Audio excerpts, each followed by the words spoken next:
boys and girls, welcome to Kitchen Close-Ups with Carolyn and Cindy. Today I'm going to show you how to make a quick and easy snack at home. And I'm going to read you a book while hers cooks. Alright, let's get started. Now today we're making pizza roll-ups and they're easy. You need to check with your mom and dad because you will be using the oven, and so either get some help from them or ask them permission to use the oven. Other than that, I think everything else is something you'll be able to do by yourself. Let me show you the ingredients you're going to need. You're going to start with a pack of crescent rolls. You'll need a jar of pizza sauce. This is just Kroger brand, any kind is fine.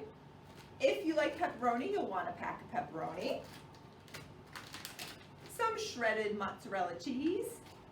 And I suggest some Pam because when I made these, they kind of stuck to the pan, and this will help with that. Also for tools, you'll need a spoon. I'm going to use some kitchen scissors to cut the pepperonis. You can use a knife or you can just leave them whole. That's not a big deal. And tin foil. I'm going to put some tin foil on my pan because I don't like washing the pan, and this way I can just throw the tin foil away. So that's up to you. Alright, now this would be a good time to pause the video while you go and get all your supplies together, and then you can start it back up and we'll be ready to make our pizza rolls. Alright, I hope you guys have all your stuff together, and I'm going to show you how to make pizza rolls. First thing, you want to take your tin foil and cover your, I also forgot to tell you, you're going to need a cookie sheet of some sort. Any shape is fine. It's okay if it has edges or just flat like this one. You're going to want to cover it with tin foil. Easy cleanup. Alright, you're going to start with the crescent rolls, and if you've never used these before, it's a little bit unusual the way you open them. You got to find the place where it says peel here, and you got to pick at it with your finger, and you're going to peel the paper off till you see this ugly cardboard, and then it says press with a spoon till it pops open. So that's the first thing you're going to use your spoon for. Lay this on your counter, and you're going to push here. Oh, push hard. Ah, and it pops. And when it does that, you can open it like this, and you have this roll of dough. Don't squeeze it too much. You want to find the edge and kind of peel it off like this.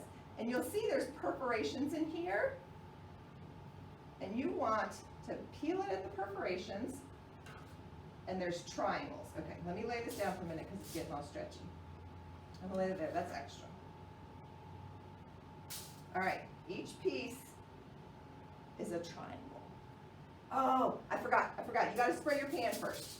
Okay, before you open your dough, spray your pan. It's okay to do this out of order. There, so they don't stick. Now, put your triangle here, flat on the pan. Put another triangle. I suggest you make more than one because it's fun to have one with a friend or with your brother or sister, your mom and dad. I'm making two so me and Miss Carolyn can each have one because it's fun to eat pizza rolls with a friend. Yes. All right, you're going to open your pizza sauce and get a little bit, stir it up if you need to. Get a little bit on your spoon, and you're just going to cover each dough with pizza sauce. If you like a lot of sauce, put a lot of sauce on. If you like just a little bit of sauce, put a real thin layer. I kind of go right in the middle for kind of a medium amount of sauce. And just spread it around. It doesn't have to look pretty. And if it drips on your pan, on your tin foil, that's okay too because you're going to throw your tin foil away. And spread it out there. All right. That looks about right. Now you need cheese. Open your pre-shredded, I'm going to use scissors because my hands are greasy. And I did wash my hands first. It's very important to wash your hands first thing before you start cooking. I did that, but it wasn't on the camera. All right, open your cheese, and you're going to sprinkle your cheese on. And again, if you only like a little bit, just do a little bit. If you like a lot, you do a lot. I like a lot of cheese. Carolyn, you like a lot of cheese? Love a lot of cheese. All right, so we're filling these up with cheese. All right, and we decided to put pepperoni in ours. Any kind of pepperoni. This is just regular Hormel pepperoni. And it takes only about 2 pepperonis in each roll. But because the rolls are little, I like to cut the pepperonis small so that they fit in. If you don't have kitchen scissors, that's okay. You can use a knife or you can just stick whole ones in there. But I cut them into quarters like this. you see you just have little pieces of pepperoni. And you can spread them out in your pizza roll better. So you're gonna spread those across wherever they fit. Again, a lot or a little, depending on how you like your pizza rolls. Okay, and some on Carolyn's. Carolyn, you like pepperoni? Love it. Alrighty, here we go. We're loading up on the pepperoni. Okay, we're almost done. You guys are doing great. Alright, now, this is a little bit tricky. And your hands are going to get a little bit greasy, but that's okay. You can wash them when you're done. You want to start, each of these rolls looks like a triangle. There's two long sides and there's a short side of the triangle. You want to start on the short side of the triangle and roll it up towards the point. And sometimes a little bit of your sauce or your cheese might fall out. That's okay. It doesn't matter. All right, so you rolling this up. There you go. There's one. Uh-oh, see, a pepperoni fell out. I popped it right back in there. There's two. All right, now, I should have had a paper towel here, but I don't. Now, these are ready to cook. Another thing I forgot to tell you is that you need to start off at the beginning. You should have preheated your oven. Turn your oven on to 375. And as soon as it's hot, up to 375, you're going to cook these for 12 minutes. They're going to get nice and golden. And they're going to stay puffy. As they cool, they're going to get a little flatter, but that's okay. They still taste like delicious pizza rolls. So I'm going to set my timer here for 12 minutes. 12. And I'm going to go stick these in the oven. And while I do, Miss Carolyn is going to read you a story. Move all this Oh, they look so delicious, don't they? I can't wait.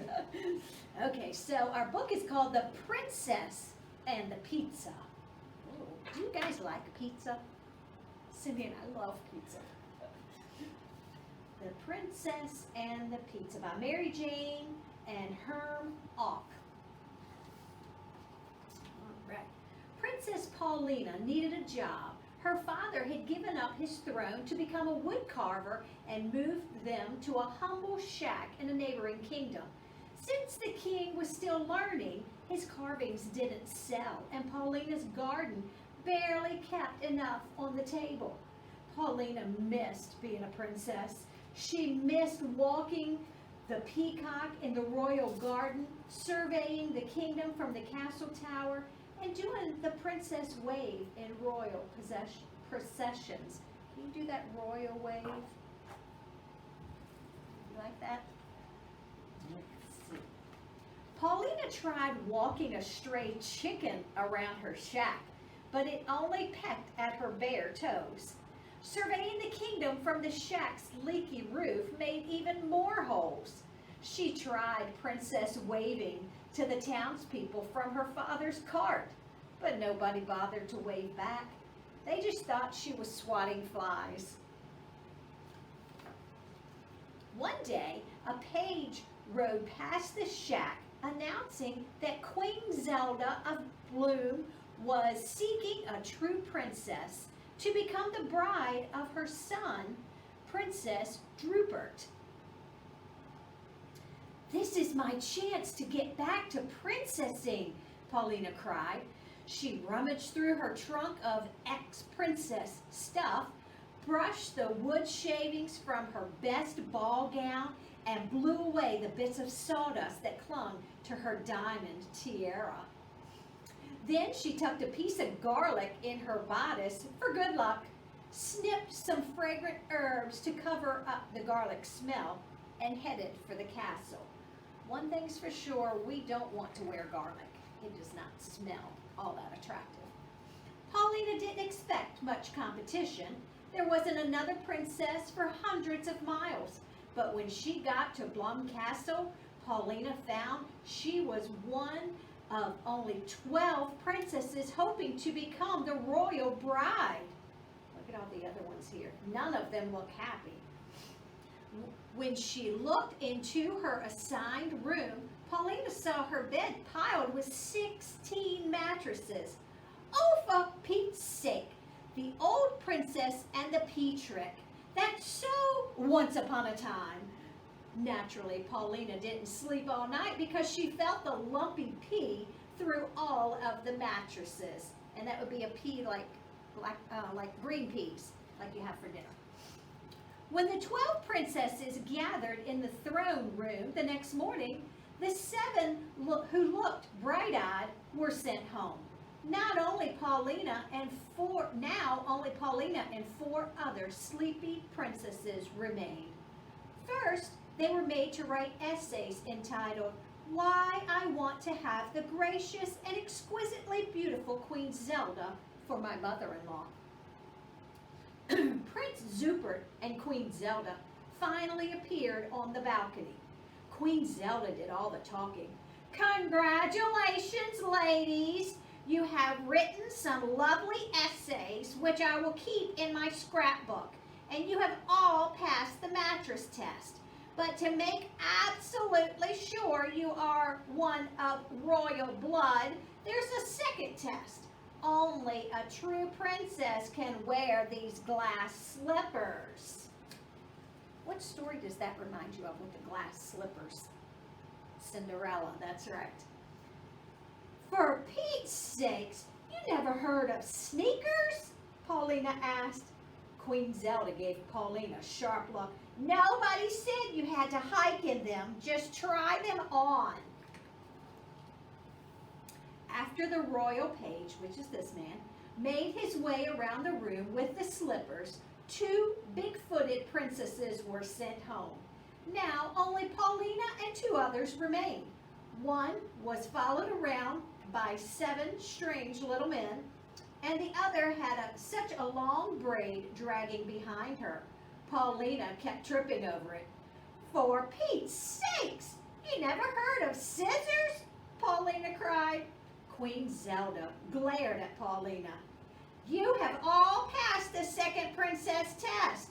Your final task is to cook a feast that proves you worthy of being my dear Drupert's wife." This set up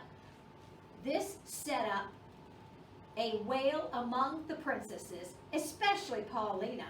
"For heaven's sakes, you have no royal chef?" "Silence," said the queen. "The table holds the makings for 3 fine feasts. Choose well, for the winner will become my dear Drupert's bride." As Paulina started for the table, the long-haired princess tripped her, then loaded up with food. By the time Paulina got there, the 7 strange little men had run off with everything but some flour, yeast, water, 3 overripe tomatoes, and a stale hunk of cheese. "Hey, that's not fair! Queen Zelda, will you help me?" "No," said the queen, "because you have a big mouth." A servant escorted Paulina to her room and locked the door. "Hey, how can I cook without a bowl or spoons or pots?" There was no reply. Paulina tried to make bread, kneading the flour, water, and yeast together, but it only stuck to the tray in a flattened mess. They should have used Pam. She squashed the tomatoes over the dough to brighten it up. It looked awful. She sprinkled cheese gratings over the top. It was still a mess, and Paulina was exhausted. "For Pete's sakes, where is your fairy godmother when you need her? I'm going to take a nap." She rested under the pile of mattresses, pulled out the offending pea, and climbed into bed. She hadn't been sleeping long when there was a knock at her door. "Only 20 minutes left," called Queen Zelda. "I don't smell anything cooking." "I'm not cooking," said Paulina. "I'm napping. Then I'm going home." "You're not going anywhere," said the queen. "The losers will be beheaded." Paulina sat bolt upright. "Beheaded? You didn't tell us that." "I forgot," said the queen. "Can't I have a second chance? How about I try to spin straw into gold? Or maybe I could guess a weird little man's name." "No second chances," declared the queen. "But that's not fair," Pauline cried. "Who needs to be fair? I'm the queen." Paulina leaped out of bed and ran to the window, but it was an unbelievably long drop to the ground. The meal was her only hope. She rushed over to the tray and held it over the fireplace, stirred a few remaining hot coals, then crushed her garlic and sprinkled it over the mess for good luck. Finally, Paulina tossed on the herbs to cover up the garlic smell. Paulina paced back and forth, planning her escape. Perhaps she could make a deal with the long-haired princess to climb down her braid. She didn't notice that the goopy dough had browned into a crust, the tomatoes were bubbling, the hard bits of cheese had melted, and the fragrance of garlic and herbs filled the room. A page opened the door. "Time's up." Paulina took a deep breath and carried her tray into the dining room. See her pizza up here? The other princesses had made lovely feasts, especially the one who had the 7 straight little men to help her. Prince Drooper went right to Paulina's tray. "It's not pretty, but it smells scrumptious." He helped himself to an unusually generous piece. "What do you call this dish?" Paulina shrugged. I don't know." "It can't be an official entry into the contest if it doesn't have a name," said the queen. "Oh, for Pete's sake," said Paulina. "What's that?" snapped the queen. "Pete's what?" Remembering the beheading threat, Paulina frantically tried to think of a name. "It's Pete's, pizza?" The queen took a bite. "Odd name, but it's tasty. The winner is Paulina's pizza." "Pizza? You mean I won't be beheaded?" "I was only kidding about the beheading," said the queen. "Then I was only kidding about wanting to marry Prince Drupert. Who needs him? I have other plans." "Will you leave your recipe?" asked the queen. "No way," said Paulina. "It's just become a family secret." She headed for the door. "I liked you best," whined the queen, following close behind. "Oh, for Pete's sake," muttered Paulina as she stomped across the drawbridge. Princess Paulina's Pizza Palace opened a few weeks later. It featured unusual carved furniture and 50 kinds of pizza. Every Thursday on the royal chef's night off, Queen Zelda and Prince Drupert came to Paulina's for popcorn pineapple pizza. They often stayed to play cards with Paulina's father. Today's special: butterscotch broccoli, chocolate chicken, pickled parsnip, rosemary rhubarb, or avocado apricot. That's some odd sounding pizza, isn't it? From then on, whenever Paulina drove her pizza delivery cart through town, doing the princess wave, everybody waved back and ran after her, asking about the day's special. Life was good. Paulina was grateful not to have Queen Zelda for a mother-in-law, but she still worried about one little thing. What could she be worried about? She worried about getting Queen Zelda as her stepmother. Ah! That's the king right there. Oh no, that was the princess and the pizza. And let me tell you, the pizza smells good. Miss Cindy is back in here and she has cooked our pizzas. I have, Miss Carolyn. I let them cool a little bit so we can eat them. Yes. And like I said, they get a little bit flat, but that's okay. Don't let that worry you. Let's see how they taste. They This smell one for so you. good. There's one for me. All right, let's take a little bite. See what it tastes like. That is really good. It is. We should do this more often. I think so too. Thanks for joining us, guys. Bye. Bye-bye. Enjoy your pizza. We are. Mhm.